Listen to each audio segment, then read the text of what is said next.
Welcome back to West Coast Goldies. This is week 19 of weekly fish keeping vlogging. Week 20 is the last week. Getting close to the end of this series. And we're also getting into springtime. Tuesday, I believe this Tuesday, is the first day of spring. And so I really would like to move most of the fish here to the pond for spring rain, warmer weather, big feedings, and using that water from my pond to water everything in the garden in spring and summer. So last week's video, one died. I moved the other two to the pond to see how they do with the colder temperatures, because cold temperatures for some fancy goldfish can be really hard on them, especially if they were bred in Asia. You know, they didn't grow up in that warm or the cold water. But the ones out there are doing very well. You can see we got our orange boys, and see, there's one of the silver ones right there, and they're doing very well. So I think that means we have the green light. We have the green light now to move these three out there, because the two out there so far are perfectly healthy. So I'm happy to do that. I'm also considering moving Espresso and Sesame out there. They seem to be doing well. Breadstick is the only one. I might wait till it's warmer because she's pretty sensitive to cold weather. Mrs. Tomato, also, I'll probably put outside. I'm not sure on the unnamed other rancher there. I might keep him inside for a while because his behavior sometimes is a little confusing. Sometimes he'll kind of just float at the top or sink to the bottom.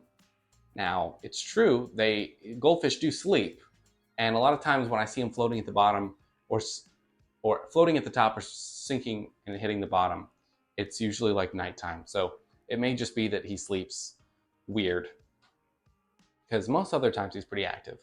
So that's the plan. Let's move these guys outside. This also marks the end of quarantine for these guys. They've been doing very well. They're happy, healthy, fat, swimming around. It's about 65 in the water here, so I'm going to test the outside temperature, and it's probably significantly colder. So I think I'll probably put them all in a bucket, and I'll leave them outside in a bucket to cool off for a couple hours before I add them to this water. Let's see. There we go. A little lower, 55.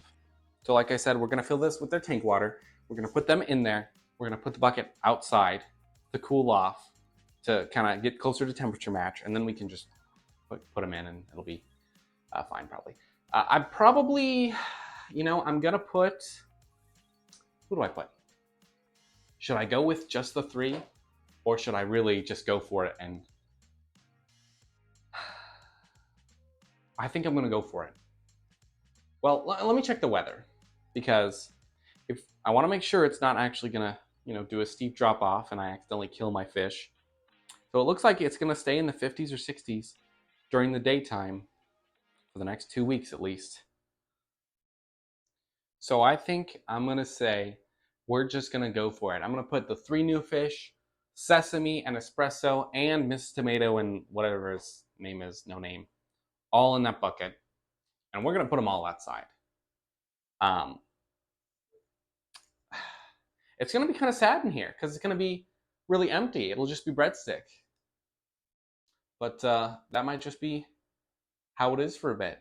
I'm still not sure. I'm pretty sure once this series ends, after next week, I've loved the inside tanks. They've been great. But after this series ends, I think I'm going to try to basically focus on the pond. I think it fits my life better to just, spend more time on the fish in the summertime, and in the winter time, just kind of let them chill. That may involve upgrading the pond to something more special, but I do think I will probably end up selling this rack with all these tanks. So if you're in the Pacific Northwest, Seattle area, and you're interested in buying something like this, let me know. But now, because breadstick isn't really accustomed to outside temperatures, I will probably keep breadstick still inside. So I'm hoping I have an extra 40 gallons still. I think. Yeah, I do. Well, I don't know. I might.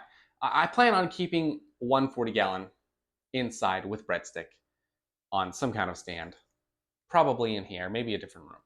So, not getting rid of the inside fish totally, and I'm also probably going to keep the shrimp tank inside too. Having like a super off day, I immediately spilled water all over the floor. And then I was filling the bucket, and one of the new fish swam up the siphon and got his little head, like the front of his face, suctioned off. Not really off, he still has his face. But that guy got suctioned pretty hard. He went headfirst into the siphon. I stopped it like as soon as I noticed, which was right away. But now, if he has an injury, I don't want to put him in the pond. I want to make sure he's good before he goes out there, because I think he is hurt a little. So I'm still going to put the two others, but I'm going to leave that one there. Now the bucket's ready. Hopefully I can get a hold of myself and not make any more terrible mistakes. So I went ahead and started a water change for the injured fish, so he has, fresh water, best chances to heal. Everybody is in the bucket right here. Let's take a look. Just put them in a couple minutes ago. They're looking good, very, very pretty. And I'm going to set a timer for an hour and let the bucket, the water there, reach the temperature of the air, and then I'll be able to put them in the main pond. Now, I didn't put an air stone in because when it's colder temperatures, from what I understand, remember I'm just a hobbyist, I don't study these things or anything. From what I understand, the water is naturally more oxygenated when it's colder, and it doesn't hold on to oxygen as well when it's hotter. So if it was hot out and I was adjusting them to hotter weather, like if it was 70s or 80s outside, I would put an air stone in there.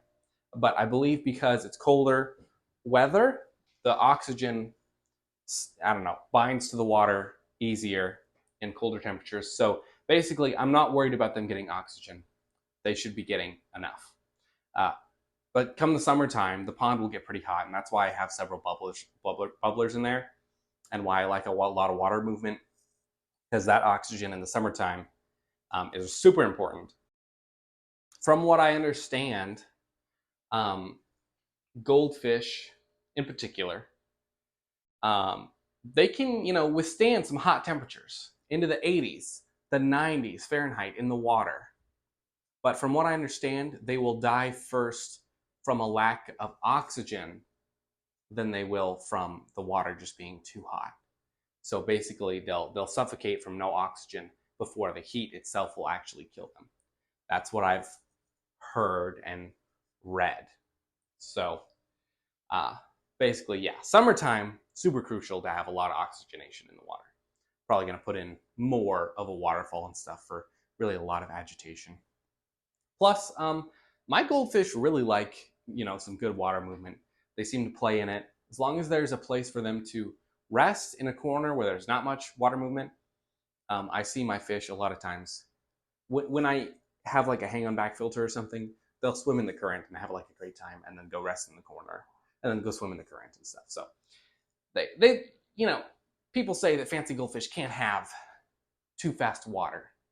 They like to play in the fast water sometimes. It's just as long as there's a place for them to rest, as long as they don't have to constantly exert energy to swim around, then it can be just fine. So yeah. So as far as downgrading this and which tank I'm gonna put breadstick in and keep, I think it makes sense to keep that one, because that 40-gallon breeder is only 3 years old. All these other tanks I got with this rack, and they're who knows how old, 15, 20 years, I don't know. But I also just redid the silicone on that one, so I'm tempted to use that one. But and I kind of like the terracotta pot aesthetic. I know all my tanks don't have the greatest aesthetic because I like algae and I let it grow pretty much wild. But if I only had one tank to keep clean, I would kind of like it to be the terracotta one. and it'll look better because I'll keep the terracotta free of algae and stuff. And also the guppies that I have and the shrimp. The guppies and shrimp, I've kind of had good success putting them with my goldfish. I think that, you got to be careful putting other fish with goldfish, but the guppies are not a bad option because I don't mind the goldfish eating the baby guppies.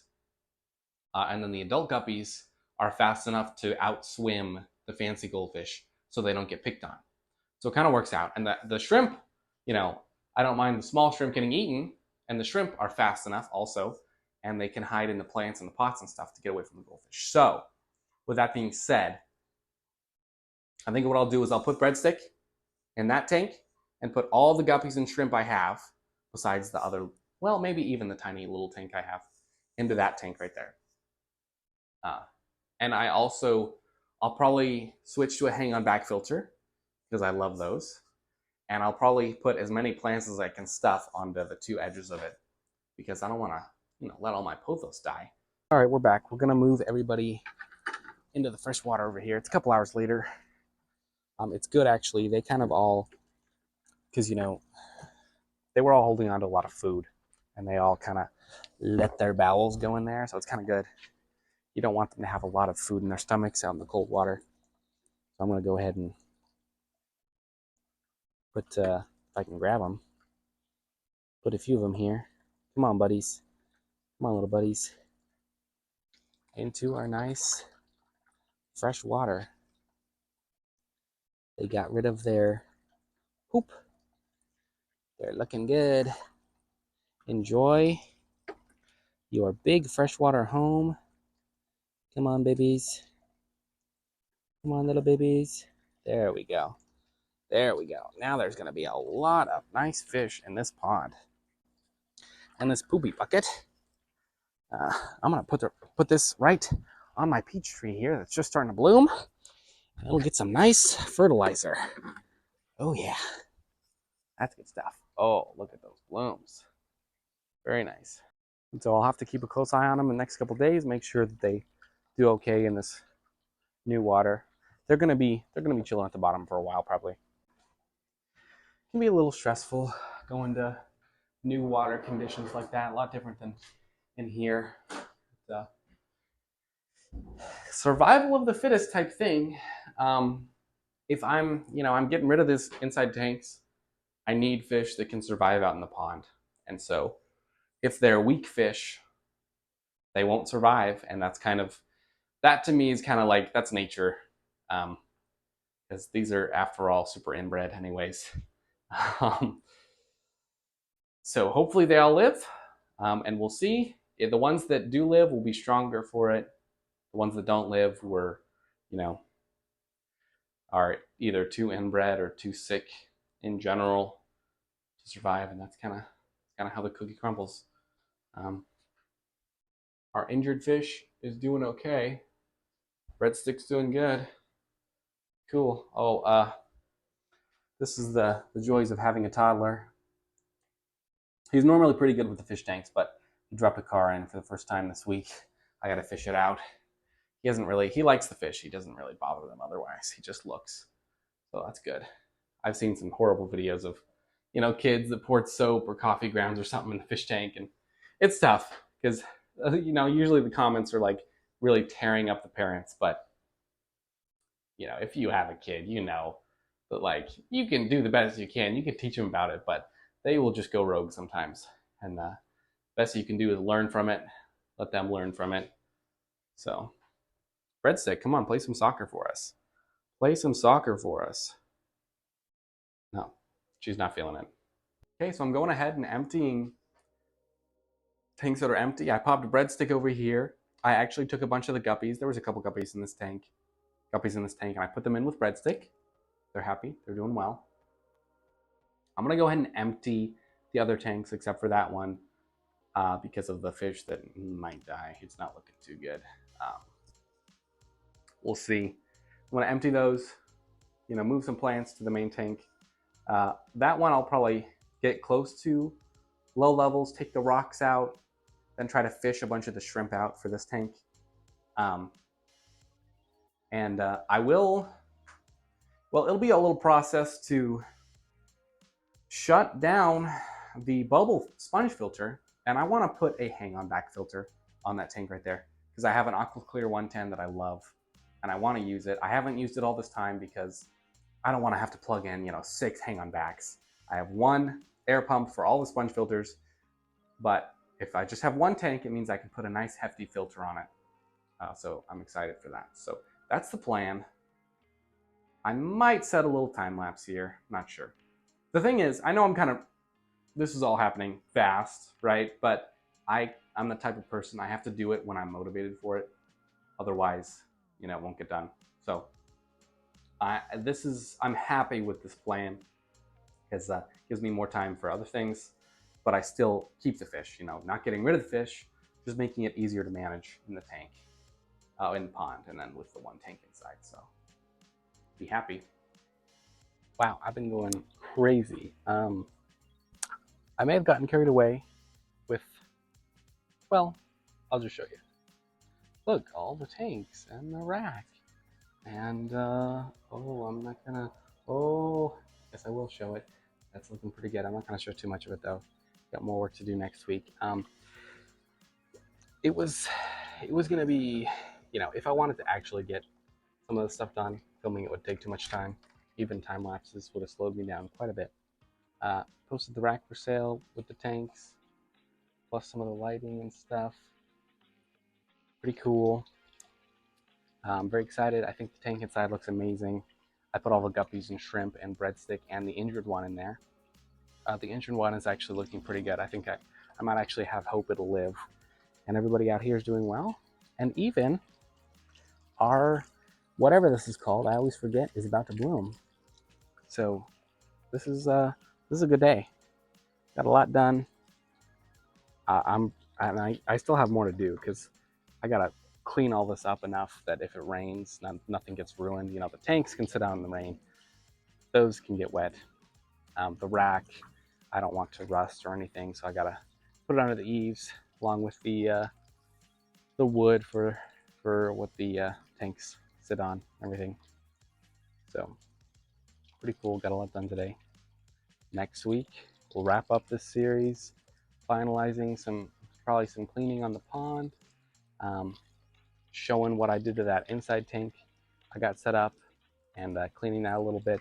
And I really would like to try to improve the filter on my pond next week as well. So thanks for watching.